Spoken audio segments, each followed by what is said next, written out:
Boa noite aos amados irmãos, prazer estar com todos. Já fazia algum tempo que não pregava na Sombrec e tive uma surpresa certa vez ao encontrar um irmão muito obrigado, que me falou, lembrava exatamente da mensagem que eu tinha pregado, ele lembrava do texto, das lições. E como isso nos estimula e nos anima, né? Perceber que somos usados pelo Senhor mesmo sem nenhum merecimento. Quero fazer uma oração nesse momento, pedindo que Deus nos dê a concentração devida e que Deus me habilite para falar ao coração dos irmãos sobre esse tema. Vamos orar. Deus amado, Deus Todo-Poderoso, obrigado, ó Deus, por esse tema ser discutido dentre os homens, tema de extrema relevância. Suplicamos ao Senhor que nos desperte para o uso responsável da nossa mente, para o empenho da nossa mente no estudo teológico, no crescimento e edificação que precisamos a partir de uma cosmovisão bíblica. Pedimos a Deus que nos ajude também com os conflitos, tensões, guerras que se estabelecem na nossa mente, diante, ó Deus, de uma cultura tão hostil à Tua Palavra e que tanto nos confunde. Obrigado, ó Deus, pelas verdades bíblicas que acabam sendo uma luz para os nossos pés. Te louvamos por essa oportunidade em nome de Jesus. Amém. Meus irmãos, certa vez, lendo um livro chamado O Escândalo da Mente Evangélica, de Mark Noll, ele disse algo logo no início do livro que me chamou muita atenção. Ele, falando a respeito da mente evangélica, ele nos diz: o grande problema da mente evangélica é que resta muito pouco de uma mente realmente evangélica. Resta muito pouco de uma mente que tem sido baseada nas Escrituras para fazer uma leitura de mundo, uma leitura dos contextos, uma leitura da realidade. E nós acabamos dando o braço a torcer que, quando nós falamos do meio evangélico de maneira geral, o que nós percebemos é um desejo muito ávido por prática, por experiências e às vezes até por misticismo. E pouco empenho, na realidade, com o estudo responsável e adequado das Escrituras. Nós ainda somos uma resistência, acredito, a nível de Brasil, onde nossas igrejas lutam muito para que nós possamos amar as Escrituras, conhecer as Escrituras e interpretá-las de maneira correta. Mas em vários contextos evangélicos, nós ouvimos inclusive que a letra mata e que o Espírito edifica. E, no final das contas, usam textos fora do contexto, com interpretações esdrúxulas, como é o caso desse texto que eu acabei de mencionar. Então nós vamos falar um pouquinho essa noite sobre a importância de usar a mente na vida cristã, a importância da mente para a sua vida piedosa, a importância do uso da sua mente para que você possa ter uma leitura correta de tudo aquilo que te cerca, inclusive para enfrentar as batalhas que você vai ter que em algum momento encarar. Nós precisamos pensar melhor naquilo que nós estamos pensando. Então, reflete um pouquinho sobre essa frase. Precisamos pensar melhor naquilo que estamos pensando. Pensa um pouquinho a respeito dos teus valores, dos teus amores, dos teus conceitos. Pensa um pouquinho a respeito dos teus pressupostos, de como você avalia o mundo, o casamento, a igreja, e começa a refletir se de fato os teus pensamentos têm sido moldados e encharcados pela palavra de Deus.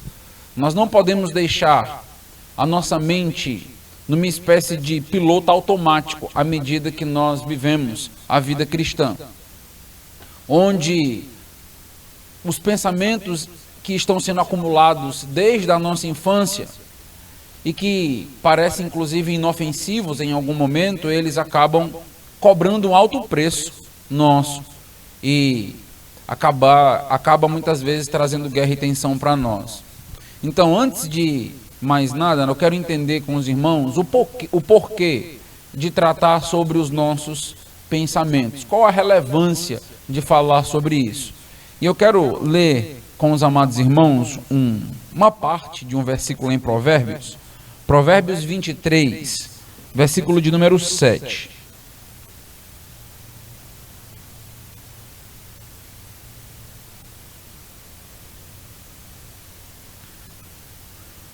Texto bem conhecido, também muito citado, quando nós lidamos com o estudo da mente. Provérbios 23, versículo 7, diz o seguinte: porque como imagina em sua alma, assim ele é. Então quero destacar apenas essa primeira parte do versículo de número 7. Existem algumas versões que acabam traduzindo este versículo de uma outra maneira. Diz o seguinte: como o homem pensa em seu coração, coração sendo sinônimo de alma no Antigo Testamento, assim ele se torna, assim ele se tornará. É uma outra abordagem. Então, nossos pensamentos, o que o autor de Provérbios está nos ensinando, não apenas direciona nossos atos, não apenas está relacionado diretamente com os nossos sentimentos, mas demarca e evidencia inclusive a nossa identidade. Então, assim como alguém imagina, pensa, assim ele é. É um texto muito parecido com aquele texto que nos diz que a boca fala do que está cheio o coração. Textos de identidade, textos demarcadores de quem de fato nós somos. Os nossos pensamentos, eles direcionam os nossos atos e os nossos sentimentos, demarcando inclusive de fato a nossa identidade e o nosso estágio espiritual. O A.W. Tozer, que é um teólogo bem famoso e bem ligado à vida espiritualidade, ele diz algo muito parecido com Provérbios 23, 7. Ele diz: aquilo que surge na mente quando pensamos sobre Deus é a coisa mais importante a respeito de Deus, certo? Não. Ele diz: aquilo que pensamos a respeito de Deus é a coisa mais importante a respeito de nós mesmos. Olha que coisa interessante. Então ele nos mostra que o entendimento sobre Deus, o que eu penso sobre Deus, evidencia diretamente quem eu sou. Ao conhecer ao Senhor, eu me conheço. Eu me vejo nos olhos de Deus. Calvino escreveu sobre isso, logo no início das Institutas, que ao conhecer mais Deus, eu acabo, no final das contas, me autoconhecendo. Eu acabo entendendo, de fato, a minha identidade. Então, é importante perceber que, apesar de haver essa grande negligência por parte de alguns em relação ao uso adequado, empenhado da mente, por conta de falta de tempo, por conta de trabalho, por conta de família, estresse, todos nós temos agendas lotadas, mas o que eu quero dizer para você é que se você não tira um tempo para investir em você mesmo e fazer leituras, ler as Escrituras com empenho, com mais cuidado, é um investimento na sua vida, na sua alma. Se você não investe em você, em algum momento você vai adoecer. E doença na alma, doença realmente advinda de pensamentos equivocados, intrusivos, problemáticos, e vai trazer grande tensão para a sua vida. Eu acredito que os pastores que estão aqui, a liderança das igrejas, têm tido conhecimento de quantas pessoas têm procurado aconselhamento pastoral por conta de problema de saúde mental. Quantas lutas, quantas dificuldades, por conta de alojar na mente ou de ter um pensamento que não é condizente com as Escrituras. Eu estou falando de crentes das nossas igrejas, padecendo, lutando, definhando muitas das vezes, porque não estão investindo de maneira adequada, correta, não estão conseguindo pensar as Escrituras, ou usando a Bíblia como lentes para pensar a sua própria vida, a sua própria identidade e o mundo. Para a mensagem de hoje, eu quero tocar duas sirenes que eu entendo ser importante para o uso da mente. Tem uma terceira sirene, se der tempo eu toco nela, eu vou pelo menos mencioná-la, mas provavelmente eu esteja trabalhando apenas as duas. Quais são? A primeiro tópico que eu quero desenvolver com os irmãos: a guerra em nossas mentes é real e de interesse diabólico. Esse é o primeiro aspecto que eu quero desenvolver com os irmãos. A guerra em nossas mentes é real e de interesse diabólico. Segundo tópico que eu quero desenvolver: somos chamados a nos posicionar numa guerra da mente. Somos chamados a nos posicionar numa guerra da mente. E o terceiro tópico, se der tempo, devemos seguir mais a Jesus no uso da mente para sermos conformados à sua imagem.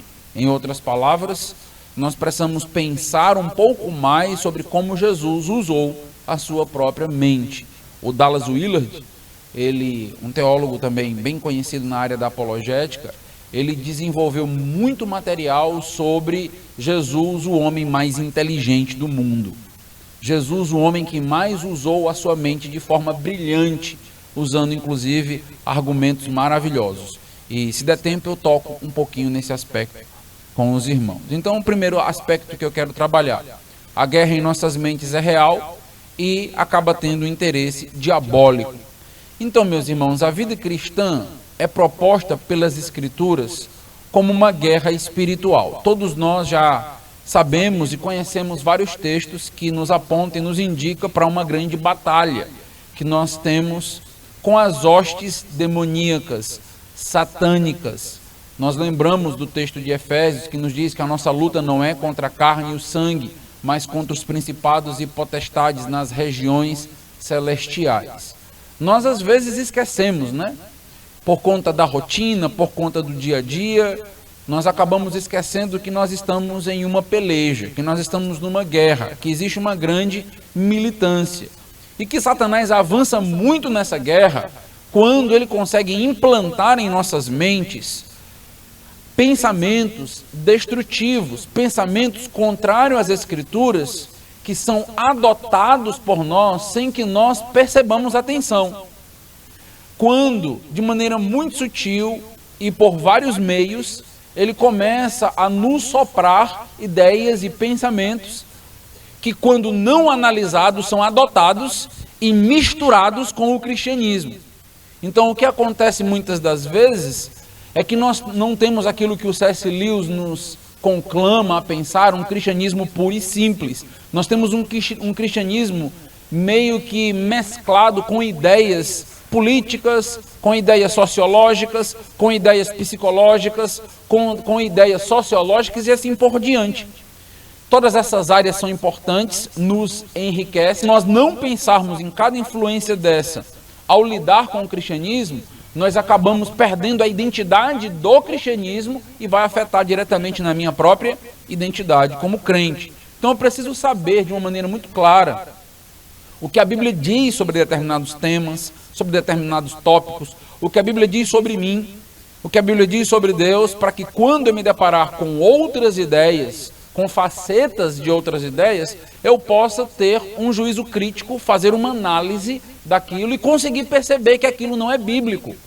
E, infelizmente, e nós dizemos isso com muita tristeza, nós temos, inclusive no nosso meio, dentre nossas igrejas, irmãos muito ingênuos em relação à cultura, em relação àquilo que nos cerca, em relação aos meios de comunicação, pessoas que não conseguem ter um juízo de valor, e eu vou tocar um pouquinho neste aspecto, mas para sermos cristãos, nós precisamos sim, a partir da Bíblia, confrontar tudo aquilo que chega a nós, até porque isso não diz respeito apenas à nossa vida.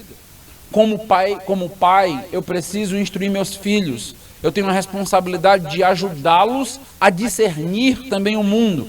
Se eu não consigo ter esse tipo de discernimento, como eu ajudarei os meus filhos, como eu conseguirei mentorear, discipular pessoas na igreja, e a própria igreja acaba muitas das vezes sendo uma presa fácil para a cultura, porque nós não conseguimos discernir aquilo que a própria igreja deve fazer, o que a igreja deve pensar, porque os crentes estão confusos em relação ao seu pensamento. Vimos isso de maneira muito clara agora na pandemia, né? Isso ficou aí bem patente, quanta confusão houve em relação à igreja, culto, o que é a igreja, o culto que acontecia via web, né, pela internet, é realmente culto, é uma transmissão. Começou a se ter várias discussões sobre isso, e nós muitas vezes não víamos uma base sólida bíblica para fazer esse tipo de análise, mas bem mais achismos e pensamentos do que até mesmo uma base mais sólida. E vimos que a nossa eclesiologia é frágil. Vimos que é preciso uma pandemia para que a gente repense aspectos importantes de membresia, de liderança, o que é uma igreja, faço parte de uma igreja ou não, a igreja é só presencial, não é só presencial, e vários aspectos nos fizeram repensar. Então, se tem um fruto doce da pandemia, ao meu modo de ver, é a urgência que foi colocada diante dos nossos olhos para repensar a eclesiologia, membresia, e isto nos amadurece, isso acaba nos ajudando. Talvez nós precisássemos ser chacoalhados um pouco nesta área.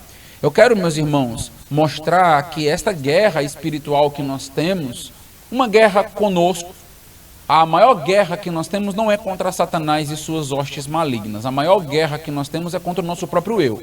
Nós sabemos disso, contra a nossa própria natureza pecaminosa. Você é o seu maior inimigo. Você não cresce mais por causa de você. Você não desenvolve mais porque o seu próprio eu luta para que você não cresça espiritualmente, não se envolva com as coisas de Deus e assim por diante.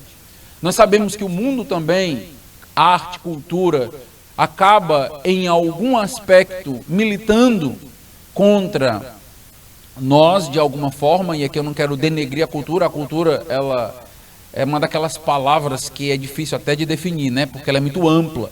Então ela tem seus aspectos positivos, mas tem aspectos negativos, e para analisar isso é preciso realmente parar e usar a nossa mente. E nessa guerra espiritual, meus irmãos, nós temos que ter determinados cuidados e perceber que a Bíblia fala da guerra espiritual na mente. Efésios 6, por exemplo, versículos 11 e 12, um texto importante aqui para nós. Vamos ler o versículo 11 apenas. Efésios 6, o texto famoso aí da armadura, né?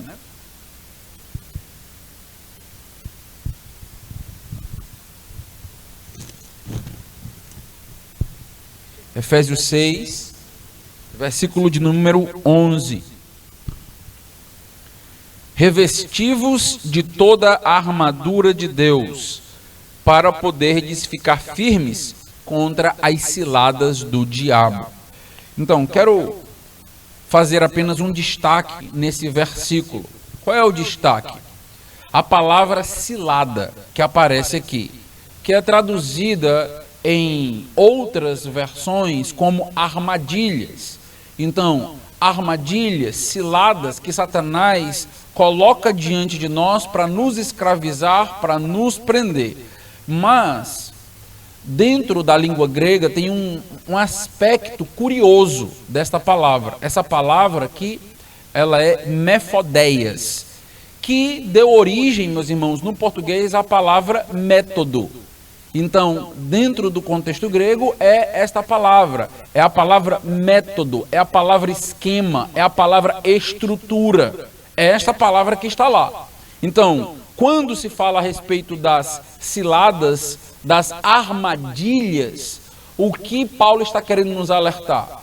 Paulo está querendo que você pense em um caçador que se preparou para a caçada, que colocou um laço, mas ele pensou muito bem na forma, na maneira, no horário que sua caça poderia passar. Ele montou um plano, uma estratégia.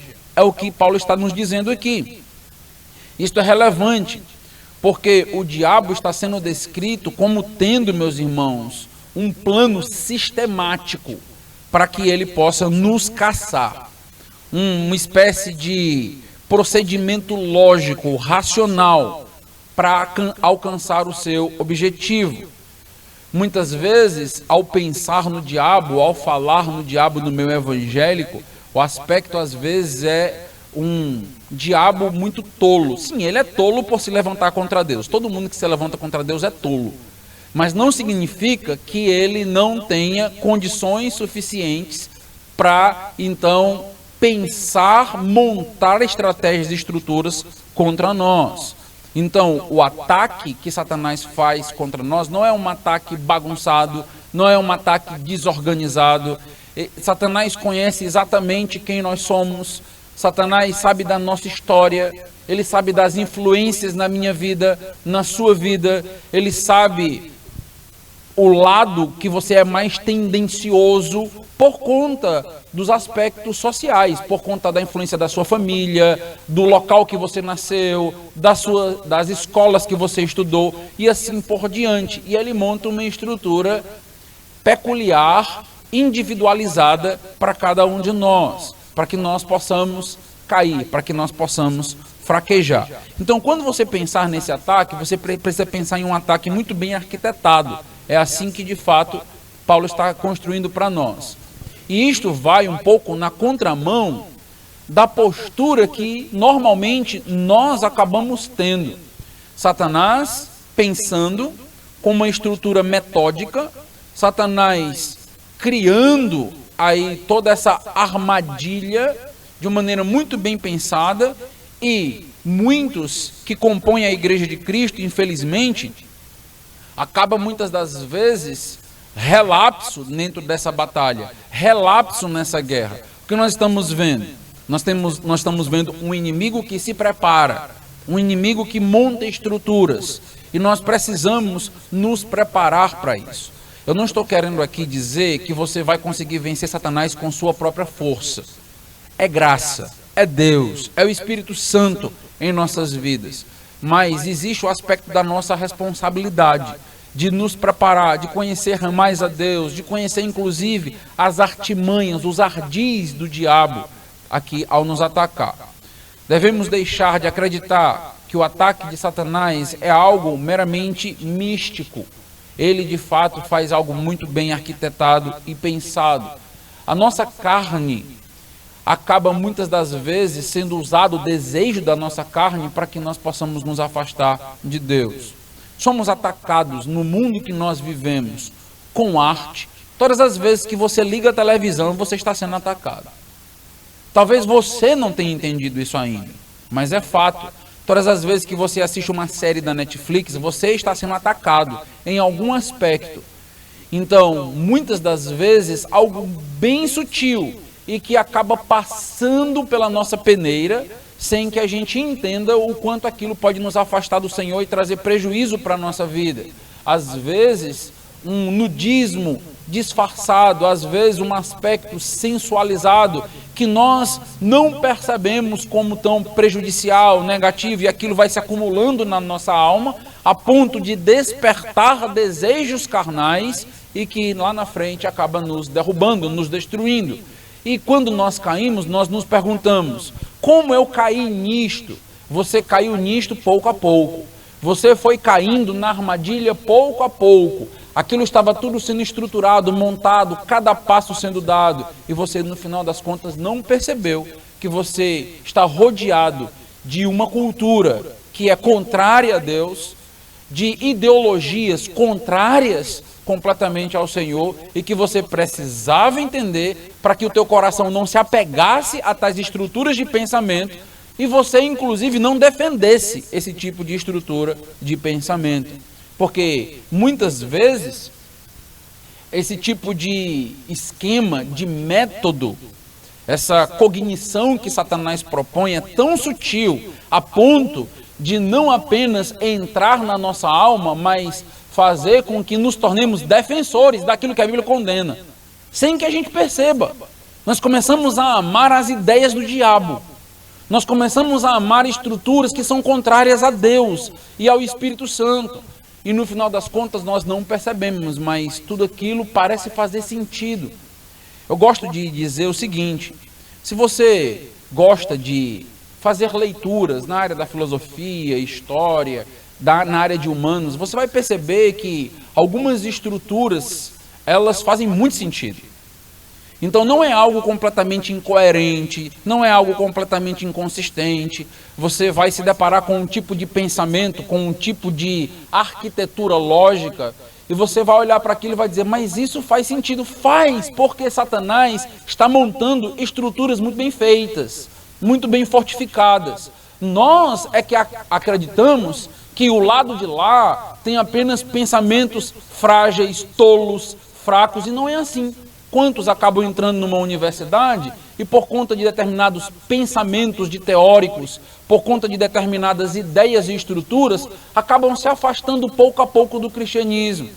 Por quê? Porque acabam aderindo determinados princípios, preceitos, que podem ser aderidos se forem julgados através da palavra de Deus. Nós podemos tirar alguma coisa desses teóricos que às vezes são contrários às escrituras, mas nós precisamos aprender, como diz um determinado teólogo, aprender a comer o peixe tirando as espinhas. E isso não é fácil, isso vai ter muita exigência para nós. Então, Satanás começa nesse bombardeio da nossa mente. Às vezes, quando nós pensamos no ataque que nós podemos ter de Satanás, nós podemos pensar num ataque meramente externo, então numa luta meramente externa, mas tudo começa aqui e aqui, ó. Tudo começa na sua mente e no seu coração, é aí onde está a grande batalha. Não é fácil dizer onde começa, o ponto de partida, se é o coração ou se é a mente. Por quê? Porque muitas vezes o coração obscurece a mente. Lembra de Romanos? O livro de Romanos nos diz que nós não pensamos melhor por causa do nosso coração. Um coração que não é dobrado diante do altar do Senhor, ele não pensa de maneira adequada. Então a nossa mente, a nossa cognição está diretamente ligada ao nosso coração. E aqui eu não estou falando meramente de inteligência, de QI, eu estou falando de discernimento, estou falando de sabedoria, da condição espiritual de analisar e julgar as coisas. Porque nós temos dentre nós muitas pessoas capacitadas, formadas cada vez mais, graças a Deus, pessoas com pós-graduação, pessoas com mestrados, doutorados, mas discernimento não se adquire sentado em uma sala de aula de uma universidade. Discernimento quem dá é Deus.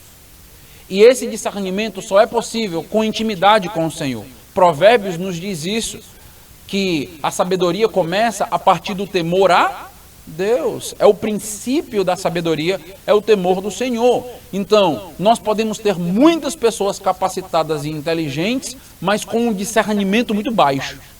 E isto, meus irmãos, será grandemente prejudicial para a causa de Cristo, para o reino de Deus, para a igreja e para a sua própria vida. E nós precisamos atentar e pensar um pouco sobre isso. Então, atente para os meios que Satanás se utiliza para implantar na tua mente determinadas ideias, pensamentos. E nos nossos dias, dentro dessa revolução da informação, as redes sociais estão impregnadas de desinformação. Estão impregnadas de um falso conhecimento, de uma proposta de conhecimento rápido que te leva à ignorância. Quantas pessoas acreditam que assistindo um vídeo de 30 minutos já se torna especialista em determinado autor? Não leu uma obra do autor, mas já se sente no direito de discutir o autor, de falar sobre temas, de interpretar a Bíblia de uma maneira profunda, de discutir temas teológicos que até hoje se debate, porque eu assisti um youtuber 30 minutos na internet. Não, não é o caminho. Nós não podemos retroceder. Nós não podemos chegar a um determinado ponto, como temos chegado como movimento batista regular, como igrejas saudáveis, sólidas, e retroceder ou baixar a guarda para termos um conhecimento sólido e cada vez mais preciso nessa luta contra Satanás. Então para pensar quem te influencia. Para pensar quais são as vozes que você dá ouvido. Para pensar nas diversas áreas da sua vida. Você tem aprendido com quem? E estas vozes, elas estão em consonância ou dissonância com a palavra de Deus? Lembre-se, é uma guerra. Cada ideia é uma bomba que é lançada na nossa mente, que pode não estourar agora, mas ela está lá. Em algum momento, talvez no teu momento de crise, de dificuldade, aquela bomba estoura e você começa a questionar a Deus. Você começa a lutar contra Deus. Você começa a se tornar cético em relação ao Senhor. Por quê? Porque a bomba estava lá, adormecida. E em algum momento, o sofrimento tem essa força de fazer com que as bombas adormecidas, elas venham a aparecer. Você precisa ter muito cuidado com isso. Cada vez temos menos cuidado, cada vez nos achamos mais fortes, cada vez nos achamos mais preparados e capacitados. Sim, meus amados irmãos, nós devemos caminhar e amadurecer dia a dia para que possamos ter condições de analisar tudo que for colocado diante de nós. Mas nunca esqueça de que você é fraco, de que você é frágil. A Bíblia nos diz isso. A Bíblia diz: aquele que pensa estar de pé, veja para que não caia. Você não pode colocar tudo diante dos seus olhos. Você não pode escutar todas as coisas. Você não pode assistir determinadas cenas em seriados e achar que aquilo não vai causar nenhum mal na tua alma. Porque eu sou forte. Porque eu não tenho um problema hoje com pornografia. Porque eu não tenho um problema hoje com adultério. Porque eu não tenho um problema hoje com infidelidade. Mas Satanás está implantando, pouco a pouco, pensamentos, desejos, sonhos. E quando esta árvore amadurecer, os frutos podem ser amargos. Podem ser destrutivos. E nós nos perguntamos: o que aconteceu? Aconteceu que você se descuidou com a sua mente. Você não militou, não foi vigilante em relação à sua mente. E aí nós temos vários meios para isso, a cultura se utiliza disso, o campo universitário, tem um autor chamado Francis Schaeffer que fala bastante, inclusive sobre a hierarquia de influência na nossa mente. Eu não vou tocar sobre isso aqui. Paulo, o apóstolo Paulo, ele faz um alerta para nós, para que nós tenhamos cuidado ao lidar com as sutilezas cognitivas deste mundo. Olha o que ele nos diz em Colossenses capítulo 2, versículo 8. Olha o que o texto nos diz.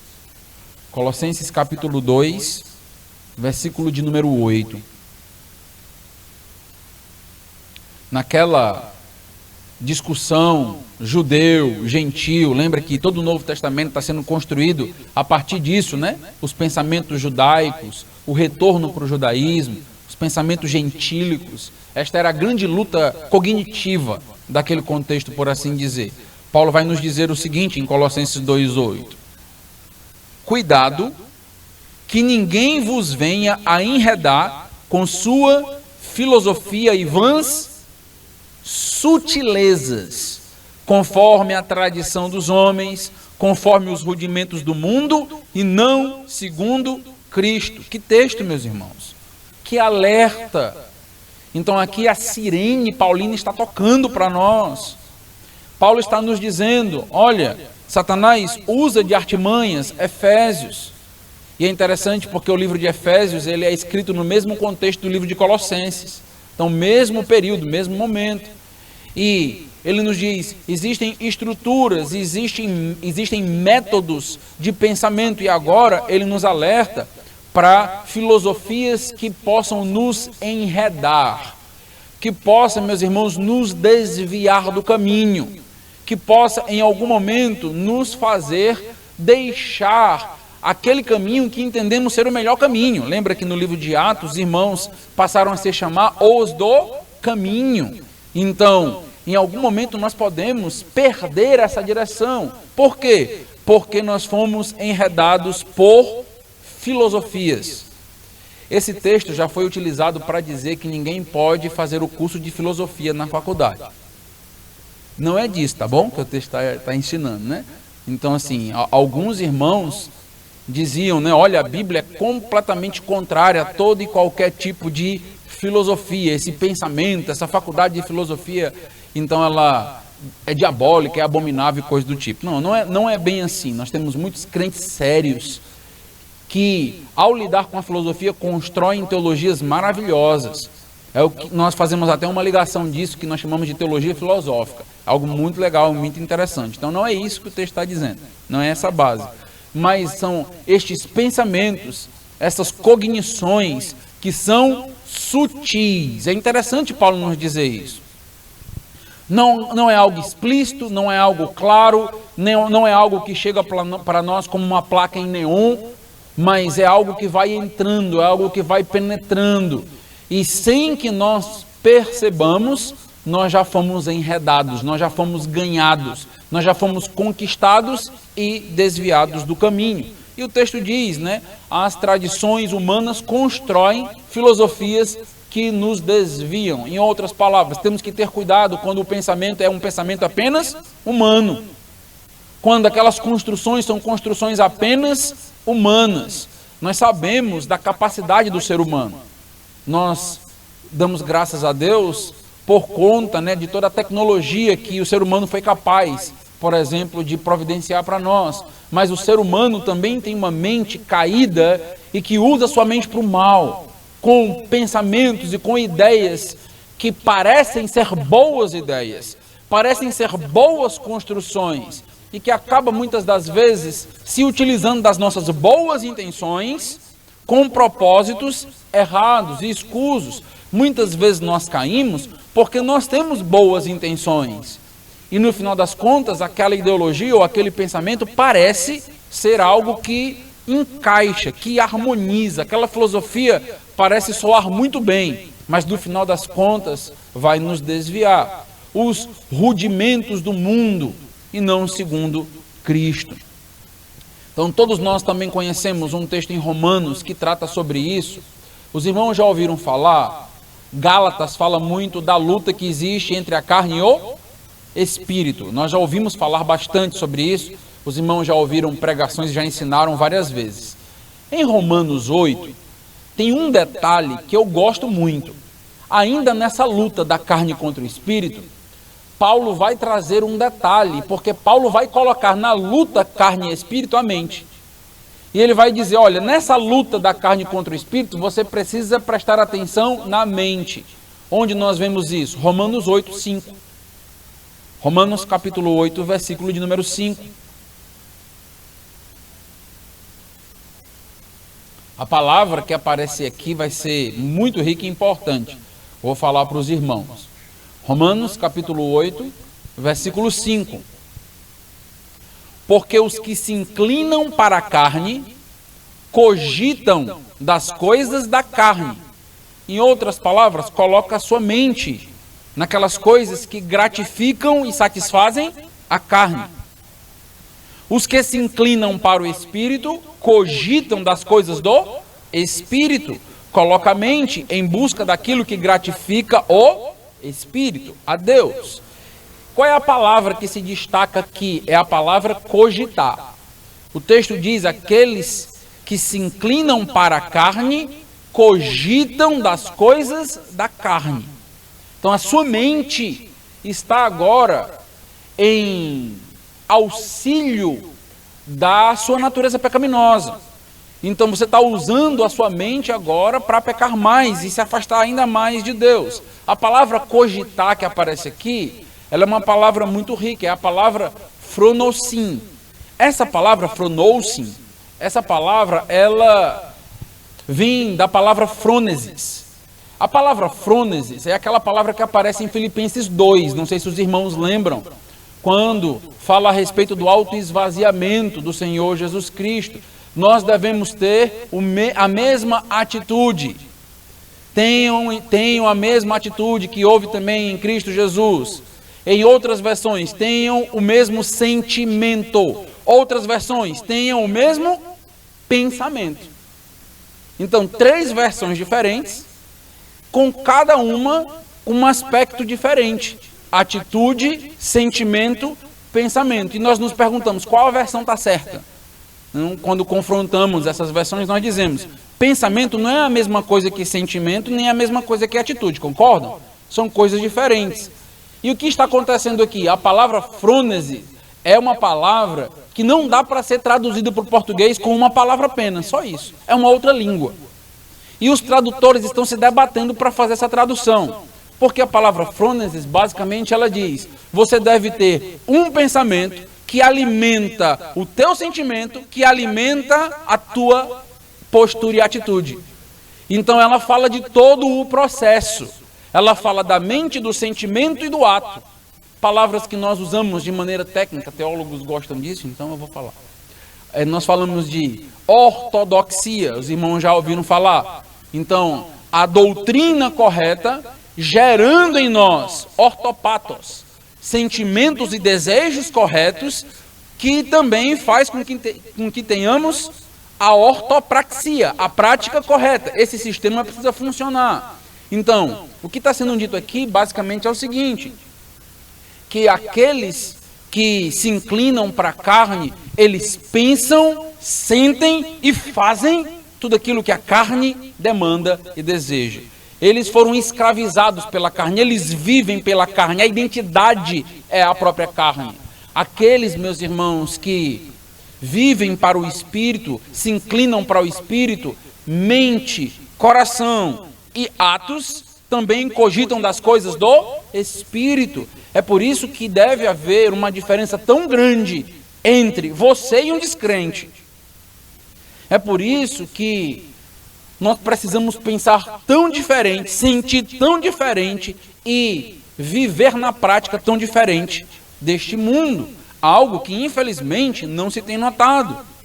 Estava lendo há pouco tempo um livro falando sobre a igreja saudável do Mark Dever, e ele dizendo algo que é chocante para nós, que o número de divórcios das igrejas evangélicas dentre os crentes está equiparado aos descrentes nos Estados Unidos.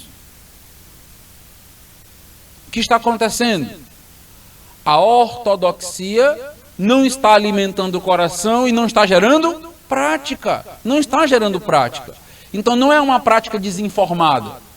Então nós na igreja, tudo que fazemos é com base na palavra e deve ser assim. As práticas são baseadas na Bíblia. Por isso que nós dizemos que a Bíblia é a nossa única regra de fé e prática. É assim mesmo. Então, prática sem a palavra vai nos levar, meus irmãos, muitas das vezes a um ativismo ignorante. Não é assim.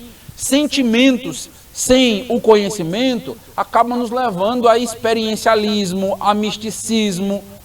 Então, é preciso que esse encadeamento funcione. É isso que Paulo está nos alertando.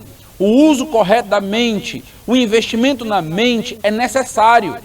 Não apenas para a nossa vida familiar, relacionamento com esposa, com filhos, mas para a nossa vida cristã. Para que nós não sejamos incoerentes com aquilo que a Bíblia revela e diz.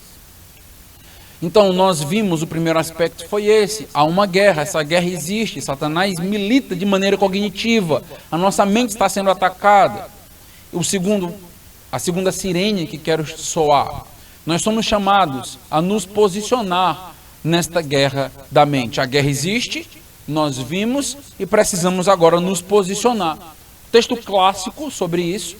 Existem alguns textos importantes sobre o uso da mente. Romanos 12, por exemplo, nos fala sobre isso, né? É um texto muito conhecido para que nós não possamos nos moldar a este tipo de pensamento, mas que nós possamos, pela renovação da nossa mente, ter uma vida completamente diferenciada.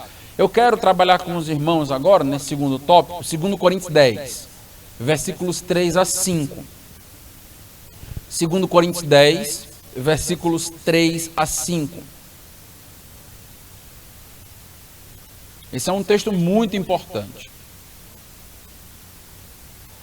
2 Coríntios 10, 3 a 5 diz assim a palavra do nosso Deus. Porque embora andando na carne, não militamos segundo a carne. Olha o contraste com o texto que nós acabamos de ler. Nós não cogitamos das coisas da carne. Nós não militamos com as armas da carne.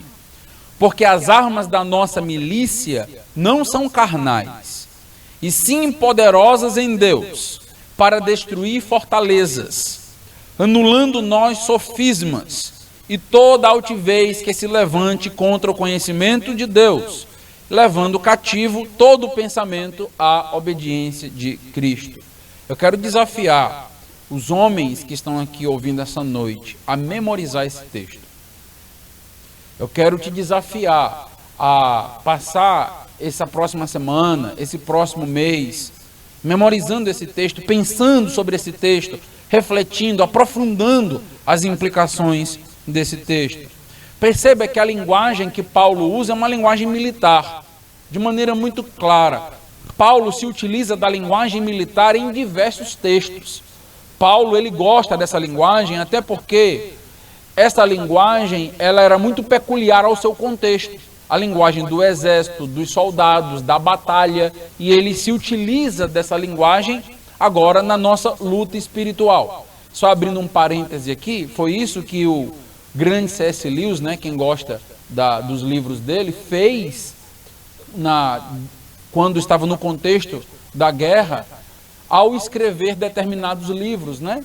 Então, Cristianismo Puro e Simples, Cartas de um Diabo ao Seu Aprendiz, ou Cartas do Inferno, escrevendo justamente para mostrar, está tendo uma guerra física aqui, a guerra que estava existindo ali da Inglaterra com a Alemanha, está tendo uma guerra física, ele participou da Primeira Guerra, ele está escrevendo na Segunda Guerra, e está tendo uma guerra física, mas ele começa a falar sobre uma guerra espiritual que nós não percebíamos, que é uma guerra satânica, diabólica, e o livro Cartas de um Diabo ao Seu Aprendiz é muito rico sobre isso.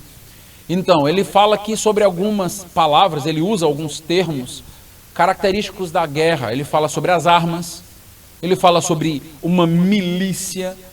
Interessante, né? Porque as palavras miliciano está aí, né? Girando nos nossos dias. Então, ele está falando sobre isso, né? Sobre os militantes e coisas desse tipo. Falando sobre fortalezas. Então, o que isso significa? Que pensamentos, escuta o que eu vou te dizer agora com muito carinho. Pensamentos não são ideias ingênuas e inofensivas, o quanto elas possam parecer. Elas não são tão ingênuas e inofensivas quanto muitas das vezes se vendem para nós. Trata-se de munição, é guerra, é artilharia pesada contra nós.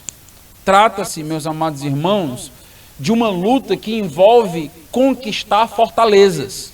Não o time do Fortaleza que já é conquistado por natureza, mas fortalezas reais, verdadeiras. Então, desculpe aí os irmãos torcedores, né? Eu sou Ceará. Então, Satanás tenta estabelecer fortalezas em nossas mentes, castelos. É interessante pensar algo. Lutero foi um dos grandes nomes da Reforma Protestante.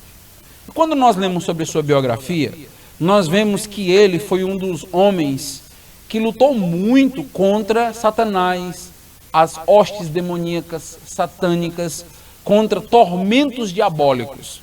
Os irmãos devem já ter ouvido falar que ele atirava o pote de tinta na parede, mandando Satanás sair do seu quarto. Ele lutou muito com isso.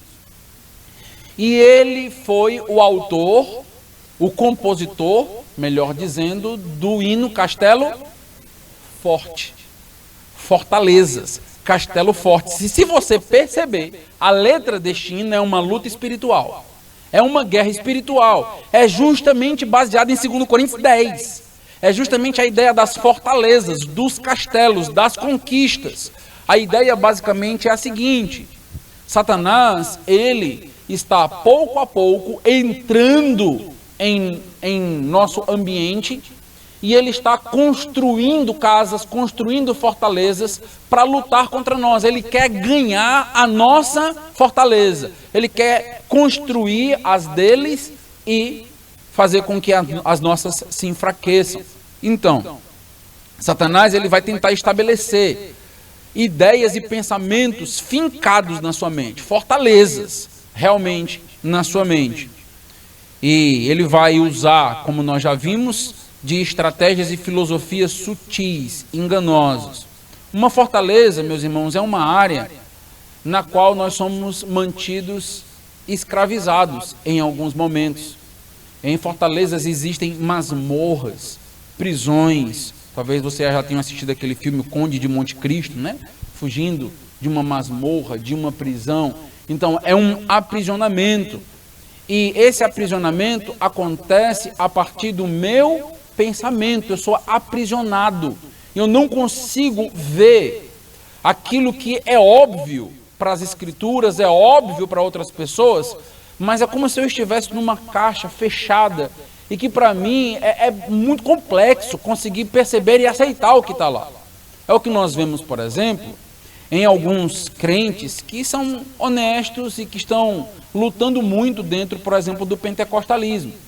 Neopentecostalismo, ainda mais complicado ainda. E se você conhece algumas pessoas lá, eu conheço algumas, e algumas são crentes mesmo, sérios, estão lá, mas estão presos, encaixotados em determinados sistemas, que quando essas pessoas saem, o que você muitas vezes escuta é: pastor, eu estou com a mesma sensação de conversão da minha primeira vez, eu fui liberto. Como eu não conseguia pensar, como eu conseguia ler a Bíblia dessa forma, dessa maneira, a Bíblia está aqui, é a mesma. E eles começam a participar de cultos onde a pregação da Bíblia é séria, e ele diz: como é que eu não vi isso? Eu tenho 10 anos de crente, 15 anos de crente, 20 anos de crente. Por quê? Porque estavam presos em uma masmorra que não permitia que entrasse ar fresco.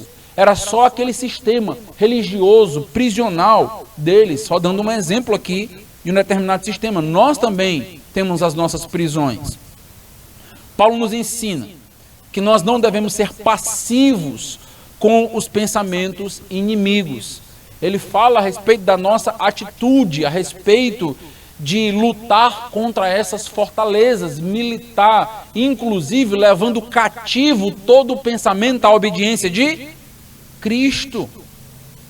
Nós não podemos deixar que os nossos pensamentos, e aqui vai uma gotinha de aconselhamento, que os nossos pensamentos nos destruam, que os nossos pensamentos acabem nos deprimindo a tal ponto de não termos mais nem força para louvar e glorificar a Deus, de pecados na nossa vida que acaba nos debilitando tanto que não temos forças para cantar e servir ao Senhor. Por quê? Porque nós estamos apenas com a verdade parcial na mente. Nós estamos com a tristeza do pecado, mas nós não estamos contemplando a beleza da graça.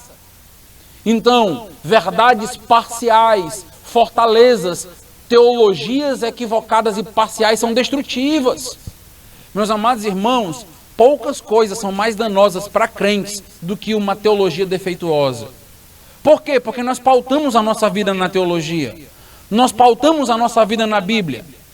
Talvez para um incrédulo uma teologia defeituosa nem cause impacto, mas para nós causa.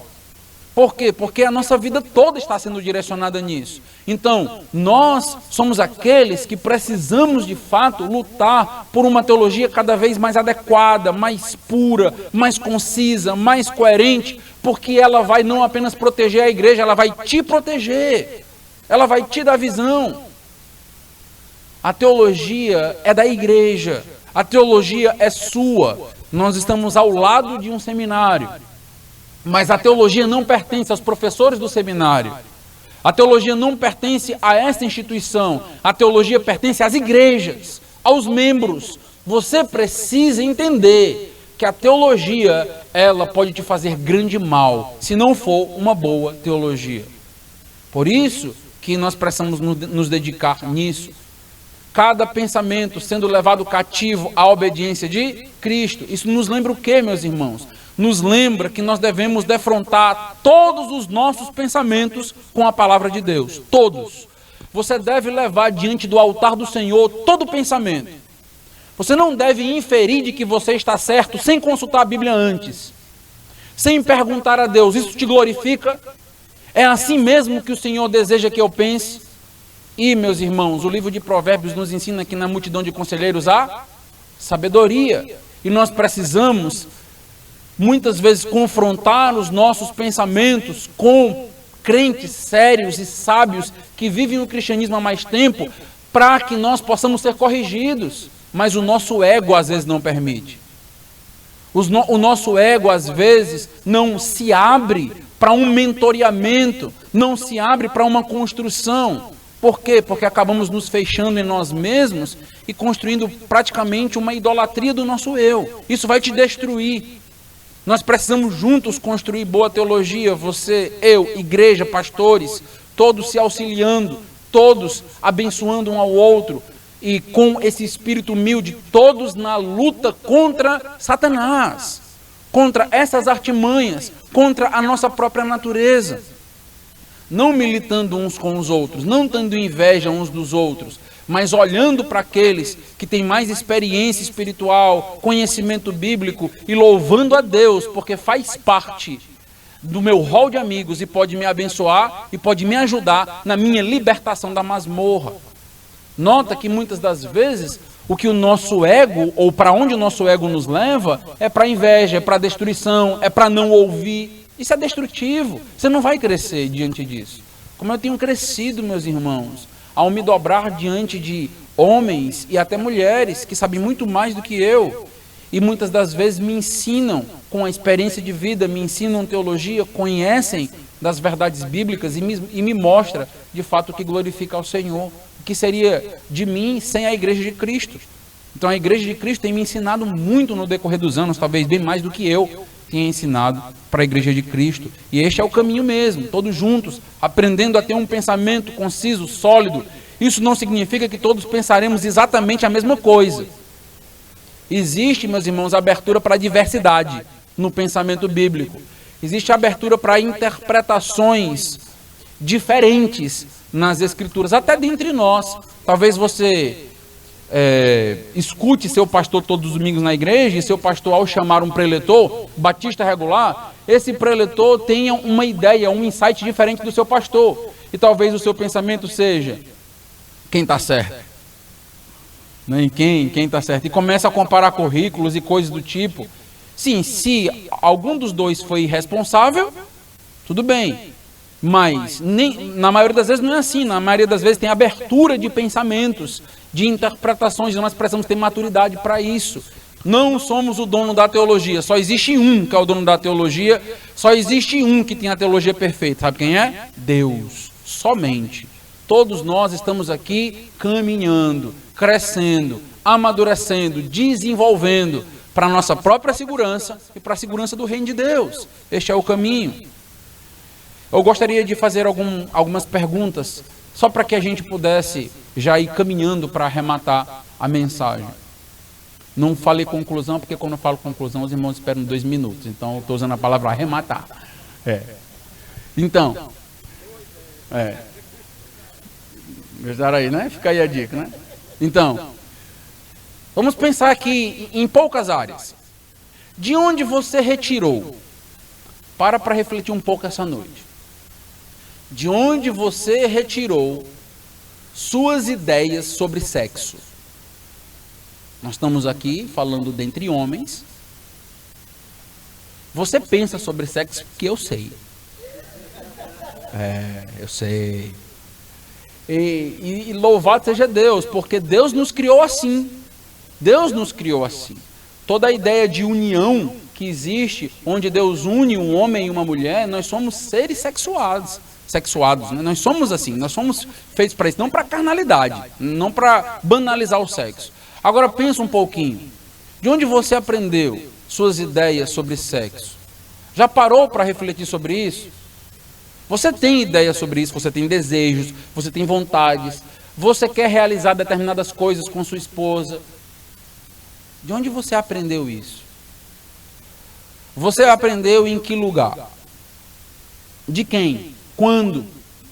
Quando as ideias de sexo começaram a fomentar na tua cabeça? Por que eu estou perguntando isso? Porque existem muitos homens frustrados nos seus casamentos. Frustrados. Porque gostariam de ter determinados prazeres, porque gostariam de ter determinadas experiências, e que no final das contas acabam se sentindo tolhidos no casamento, infelizes. A minha pergunta é, quem disse para você que você deveria realizar esse desejo e essa vontade que está no seu coração? Quem te disse isso? Você já confrontou esse desejo e essa vontade com a palavra de Deus? Porque você pode estar desprezando um relacionamento maravilhoso com a sua esposa, porque no teu coração tem ideias imorais. Porque você aprendeu enquanto descrente, porque você aprendeu através de filmes, porque você começou a desejar, porque você viu, assistiu em algum lugar, e aquilo se tornou um desejo no teu coração. E desejos sexuais podem crescer a tal ponto de acabar casamentos. Para pensar um pouco a respeito de fetiches, de desejos, sonhos que você deseja realizar com sua esposa na área sexual. Onde você aprendeu isso? Nunca parou para pensar? Prefere descartar a esposa do que a ideia? É o que Satanás quer. O que Satanás deseja? Ele deseja criar uma estrutura na tua mente, que essa estrutura crie sentimentos, vontades, desejos tão fortes, que se você não realizar, você vai ser a pessoa mais infeliz do mundo, e não dá para realizar com a minha esposa. Logo, ou eu vou realizar com outra mulher, traição, ou eu tenho que acabar esse casamento. Nós precisamos, meus irmãos, que todas as áreas das nossas vidas sejam encharcadas pela Bíblia, pela palavra. Fazer sexo para a glória de Deus. Isso é possível, pastor? É. Existem princípios bíblicos, princípios éticos, existem livros na área, pregações na área, que nos ensinam, que nos mostram, que faz com que a gente contenha a imoralidade da nossa carne e as sugestões satânicas que vêm até nós. Cuidado com aquilo que você escuta e ouve, porque isso gera desejo. Meus irmãos, essa é a coisa mais básica do mundo que eu estou dizendo para vocês. Esta é o motor por trás de toda e qualquer propaganda. Por que os irmãos acham que existem milhões e milhões investidos em propagandas televisivas para que elas possam passar 5, 7, 10 segundos em um horário nobre? Porque propagandas geram desejos. Todos que estão na área da publicidade conhecem esse sistema, sabem disso. Nós, muitas das vezes inofensivos, não percebemos. O filme que você assiste gera desejo. Você pode até não notar, porque, lembra, é uma filosofia sutil, ardilosa, disfarçada. E nós, como homens, temos uma tendência de nos achar sempre fortes e dominando as coisas. Não está tudo sob controle. E muitas das vezes não está nada sob controle. Você é que está sendo controlado. Faz tempo. E não percebe isso. Tuas prioridades. Infelizmente, meus irmãos, nós não pensamos muito sobre essa área sexual. Deixe-me entrar em uma outra área, a título de reflexão. Suas ideias sobre trabalho, entretenimento. Nota que nós podemos falar de todas as áreas. Lazer. De onde essas ideias vieram? De Deus. O que você pensa sobre trabalho? Trabalho de menos? Trabalho de mais? Como é que eu equilibro a teologia e o trabalho? É possível? Ou eu vou me tornar escravo do trabalho? Os meus propósitos em trabalhar? Tudo isso, meus irmãos, precisa ser nutrido pela palavra de Deus. Se não for, o trabalho te escraviza. Ele vai te deixar exausto. Ele vai te desanimar. Ele vai acabar a tua saúde física, mental, psicológica, espiritual, a ponto de você não conseguir adorar a Deus. Quantos homens que gostam de trabalhar, graças a Deus, acredito que a maioria aqui é assim, gosta de trabalhar, podem cair, meus irmãos, no erro do excesso de trabalho e deixar de priorizar coisas valiosas e importantes. Por quê? Porque a sua ideia de trabalho não foi regada nas Escrituras. Não foi. Qual é a prioridade do trabalho na sua vida? Primeiro Deus. Para pensar nas tuas hierarquias. Deus, família, trabalho. É assim que a gente faz? Ou eu busco me satisfazer no meu ofício, no meu trabalho? Quantos crentes frustrados porque não conseguem se satisfazer no seu trabalho? Você não vai se satisfazer nunca. Por quê? Porque um crente só se satisfaz em Jesus, meus irmãos. Só nele. Você não vai conseguir satisfazer na sua esposa, nos seus filhos, já notaram isso, né? Não vai. No seu trabalho. Por quê? Porque nós somos criados para nos satisfazer só em Jesus. E essa satisfação plena em Jesus é só na glória, não é nem aqui. Então é preciso pensar um pouco sobre trabalho, ética do trabalho, como eu faço em relação ao meu tempo no trabalho, organização, entretenimento, lazer. Sim, Deus quer que tenhamos equilíbrio com lazer, com entretenimento. Isso glorifica a Deus. Isso é bom. Deus deseja, meus irmãos, que nós tenhamos tempo para sorrir, tempo para cultivar amizades sólidas. Deus deseja isso, isso é bom. Só que isso também precisa ser equilibrado. Nós vivemos em um período da sociedade do entretenimento, onde tudo é entretenimento. E temos que ter muito cuidado com isso. Até os cultos estão sendo levados agora para um entretenimento. Então, acredito que os irmãos conhecem aqui vários stand-ups acontecendo em púlpitos. Então, onde o púlpito das igrejas tem se tornado lugar de piada, de brincadeira. Não é aí. Eu não estou dizendo que não tem espaço para, em algum momento, uma risada ou coisa do tipo. Não precisa ser sério e sisudo o tempo todo, né? Não precisa, mas não é um picadeiro. Não é um circo. Precisa de reverência, coisa séria. Então, há espaço para tudo isso, desde que tudo isso seja equilibrado. Equilibrado por quem? Por mim, pastor. Lógico, eu vou equilibrar as coisas. Você não consegue equilibrar nada. Nós somos equilibristas numa corda bamba que vamos cair a qualquer momento. Quem equilibra é a Bíblia, é as ideias bíblicas. Sem isso não vai dar. Sem isso você vai começar a prosperar financeiramente, compra um sítio e no domingo não vai para a igreja. Porque Deus me abençoou com um sítio. Ai, foi bonitinho. Antes estava na igreja, pedindo oração, os irmãos lá orando para a sua vida, começou a prosperar, melhorar de vida, pronto. Agora, eu não vou mais para o culto público não é mais valorizado, não é mais importante. Desequilibrou. Entende o que eu estou dizendo? Desequilibrou. Está usando a bênção como maldição.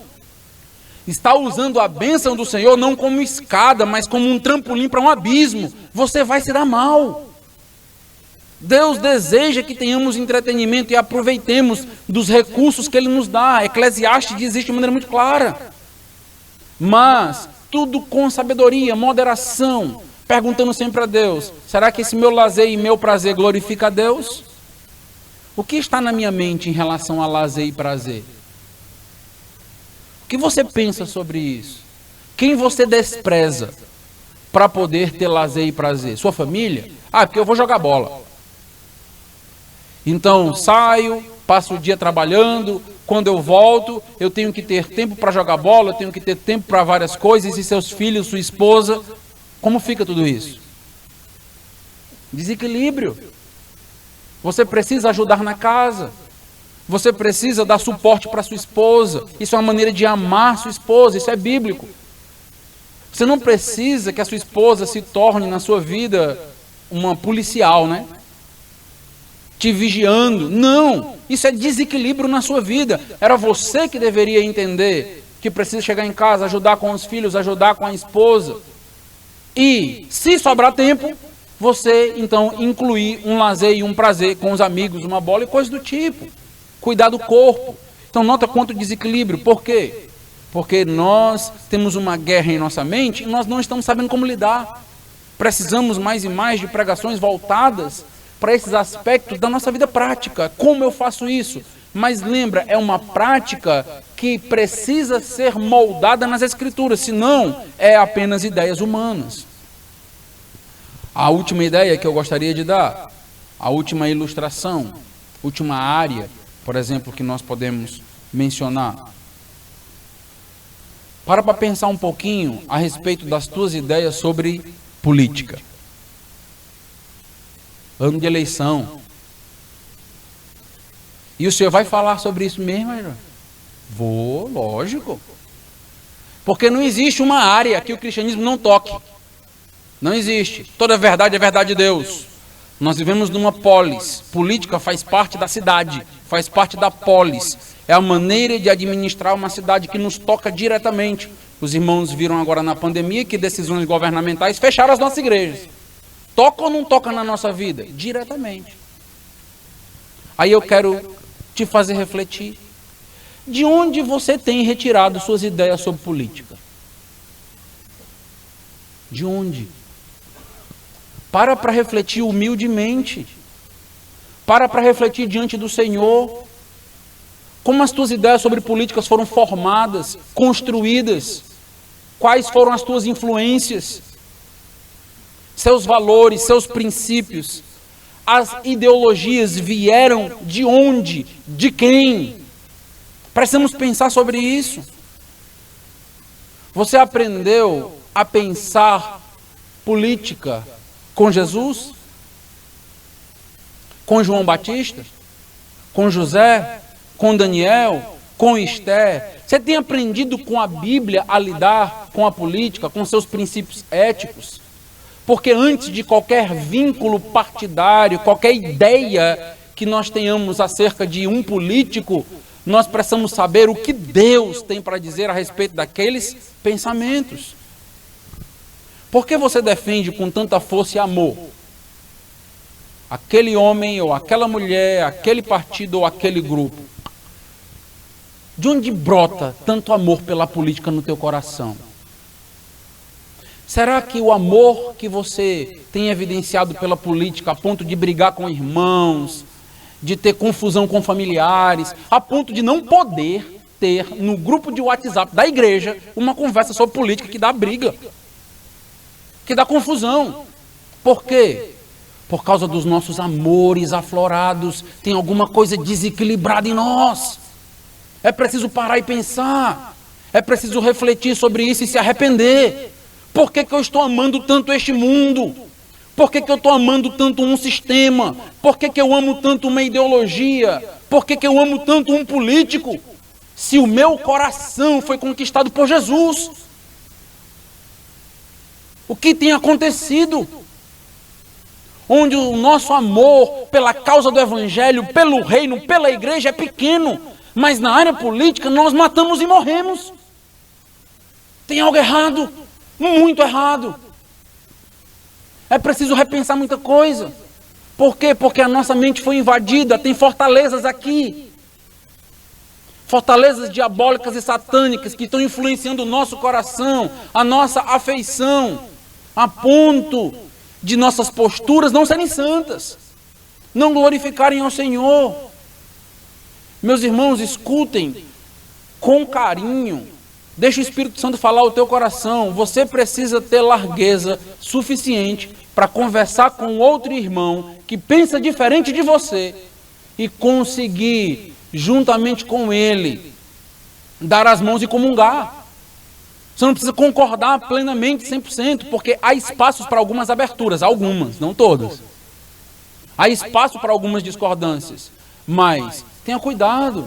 Há um desequilíbrio, você está valorizando mais uma política do que o seu irmão em Cristo, comprado pelo sangue de Jesus. Respeite seu irmão, respeite uma determinada opinião. Isso não significa aceitar. Nós precisamos nos corrigir uns aos outros. Para isso precisa de humildade. Porque eu preciso aprender com você e reconhecer quando você mostrar que eu estou errado.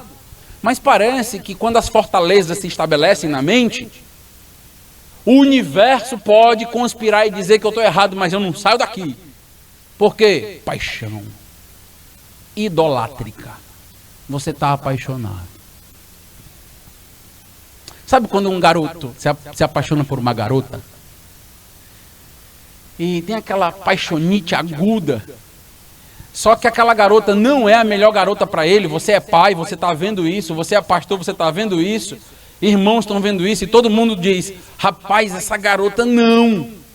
Rapaz, essa menina vai te trazer problema. Sai disso, cara.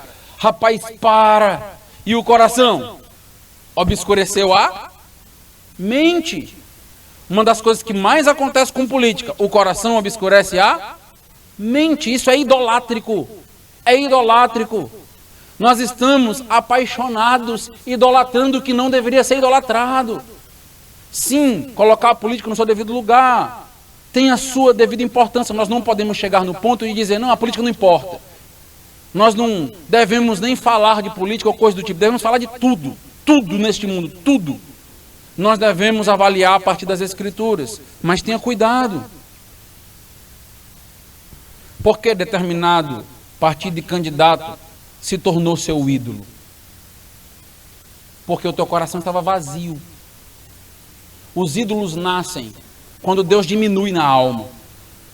Ídolos crescem quando a adoração a Deus decresce.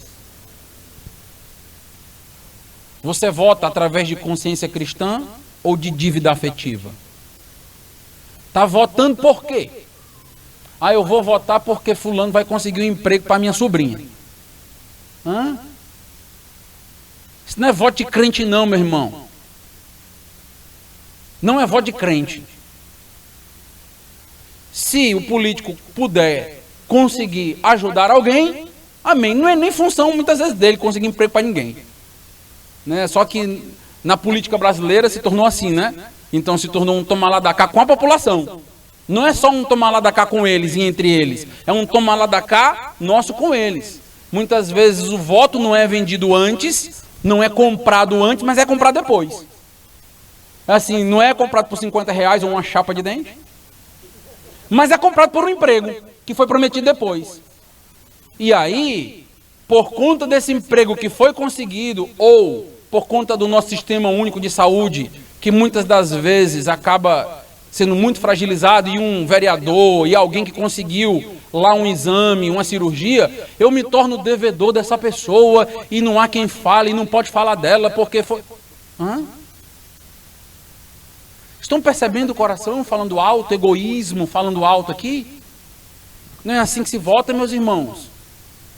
Não importa o que ele faça, o que importa é que ganhou meu coração. Seu coração é de Jesus, ninguém pode ganhar, amém? Vote através da consciência que você tem na Bíblia. Por isso que a nossa mente precisa ser informada. Para tudo, meus irmãos. Sexo, trabalho, lazer, entretenimento, política, todas as áreas, cultura, arte, tudo isso precisa ser buscado na Bíblia, nas Escrituras. Essa é a importância de usar a nossa mente. E agora eu concluo, agora tem 2 minutos. Eu concluo só deixando para você um pouco de água na boca em relação ao terceiro ponto, o terceiro tópico que eu não vou desenvolver. Devemos seguir mais a Jesus no uso da mente que Jesus fez? Você já parou para pensar sobre Jesus? O Dallas Willard, ele fez um questionamento há alguns anos atrás para mim que eu achei muito rico. Ele me pediu para descrever algumas características de Jesus. Eu comecei a pensar em algumas dessas características. E no final, ele questionou: você colocou na sua lista o homem mais inteligente do mundo? E o Dallas Willard diz: eu estou falando de inteligência mesmo. Eu não estou falando agora só de sabedoria, estou falando de inteligência.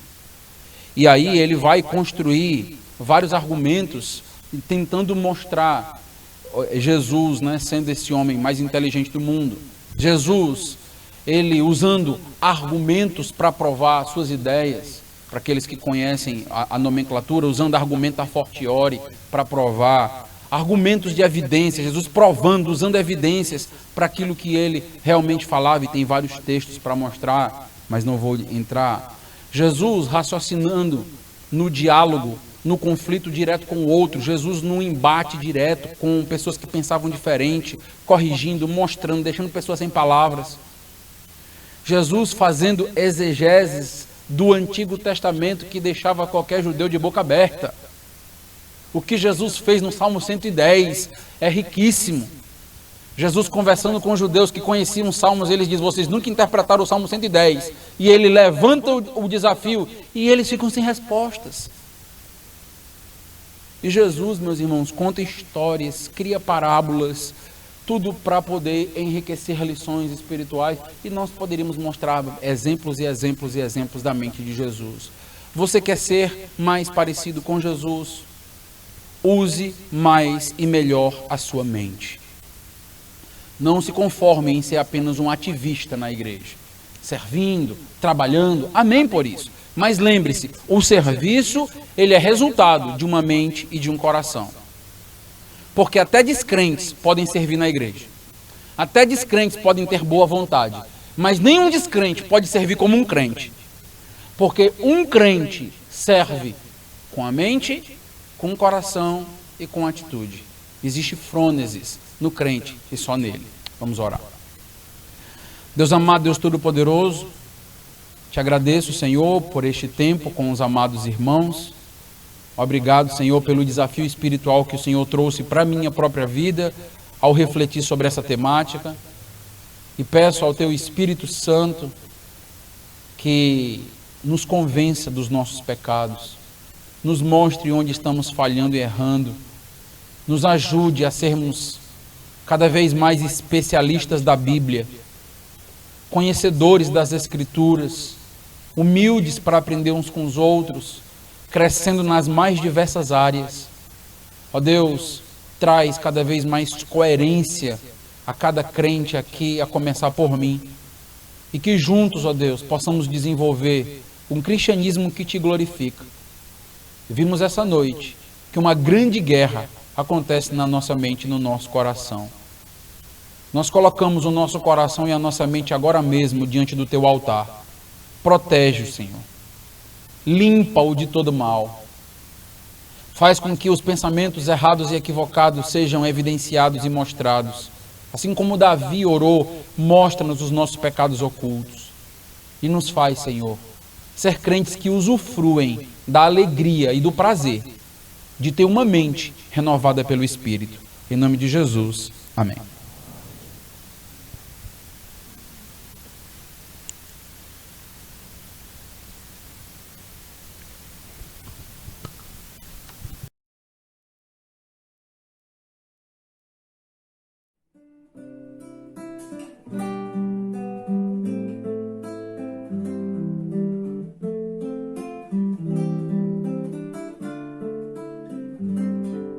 Em que pensar na aflição, sofrendo em meio à provação. Se Deus conosco está, sua paz nos susterá. Então em que pensar? O Deus da paz nos firmará e a nossa mente guardará. Alegres ou em dor, confiemos no Senhor, assim devei pensar. Tudo que é verdadeiro, tudo que é respeitável, tudo que é justo, tudo que é puro, tudo que é amável, tudo que é de boa fama, se alguma virtude há, e se existe algum louvor, nisso pensai.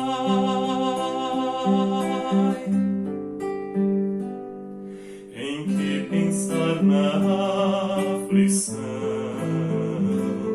sofrendo em meio à provação. Se Deus conosco está, sua paz nos susterá. Então em que pensar? O Deus da paz nos firmará e a nossa mente guardará.